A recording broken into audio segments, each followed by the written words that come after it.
In Japan today, an increasing number of elderly individuals are planning for death without family. Known as shukatsu or end of life planning, this practice reveals how aging citizens navigate institutional collapse. My research investigates how shukatsu reorganizes death governance when traditional family, religious, and state structures falter. Historically, Japan linked death to familial succession through the iya system and registered it via the koseki. Ancestor rituals maintain social memory. So, why now, despite these strong traditions, do we see individuals planning solitary deaths? What forces have made shukatsu a necessity, not just a preference? I argue that shukatsu emerges from the breakdown of necropolitical governance. As family obligations collapse, elder care falters, and national policy lags, individuals and municipalities collaboratively build new infrastructures for dying. Shukatsu is thus a civic, not just personal, response to aging and social fragmentation. This project examines three overlapping domains: institutional collapse of Ian healthcare, cultural shifts toward autonomy, and market driven deathcare industries. Today, I'll focus primarily on the domain of institutions, particularly municipalities, how local governments creatively manage death, filling the void left by shrinking families and central state retreat. Local governments matter because they have become first responders to the social consequences of aging. As national reforms stall, municipalities experiment with shukatsu seminars, communal graves, and new partnerships. Kodokushi or lonely death epitomizes institutional failure. Elderly residents, often isolated, die unnoticed.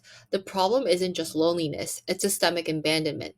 Municipal interventions aim to prevent kodokushi, making death a site of public concern and responsibility, not just private misfortune.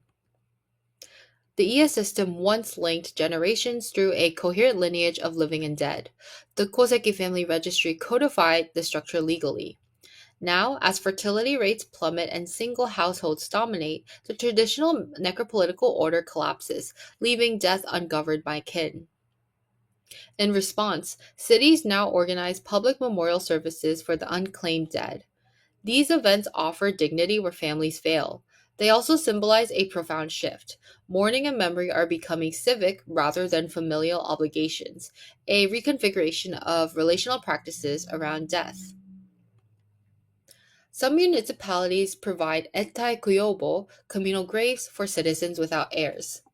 These shared memorial spaces break from family inheritance models. They embody a new form of civic necropolitics, collective remembrance managed by city offices, religious institutions, and volunteers rather than by bloodlines. Local governments increasingly partner with Buddhist temples, funeral homes, and NGOs. These collaborations enable municipalities to blend spiritual care with civic administration. Public private religious partnerships now sustain dignity for otherwise invisible deaths. Without waiting for national legislation, municipalities govern death informally through lived practice. Shukata seminars, communal graves, and welfare outreach illustrate governance shaped bottom up by necessity and needs, not just top down by law from the national government. Beyond funerals, cities also intervene upstream, providing subsidized housing, communal living programs, and monitoring services to mitigate social isolation. Housing becomes a sort of death care infrastructure, revealing the blurred boundary between living governance and dying governance in a hyper age society. Together, public memorials, shared graves, seminars, and housing reforms constitute a new infrastructure of civic care from local governments and temples. This infrastructure operates at small scales but redefines responsibility for death, moving it from family lineage into decentralized civic networks. Japan's local governments are also innovating technologically, using digital ending notes, virtual memorials, and smart elder care services. Technology amplifies municipal death governance, offering scalable models for other aging societies globally. As local governments assume responsibility for dying citizens, the very meaning of death governance changes. It is no longer rooted in bloodlines or religious authority. It is being rebuilt from administrative acts of compassion, collective ritual, and modest but meaningful care. Japan's crisis previews global futures as a harbinger state. As societies age and traditional kinship models collapse, the governance of death will increasingly depend on civic structures, informal networks, and localized state interventions, rather than familial piety or centralized welfare. Seen through this lens, shukatsu is not merely personal insurance against loneliness. It is an act of civic participation, a renegotiation of belonging and legacy in a fragmented society. In this new system, responsibility for the dead is no longer tied to blood or ancestry. Japan's municipal response to death challenges classical models of governance. It reveals how local and affective forms of governance can emerge outside formal policy frameworks, reshaping life and death beyond the reach of centralized state authority.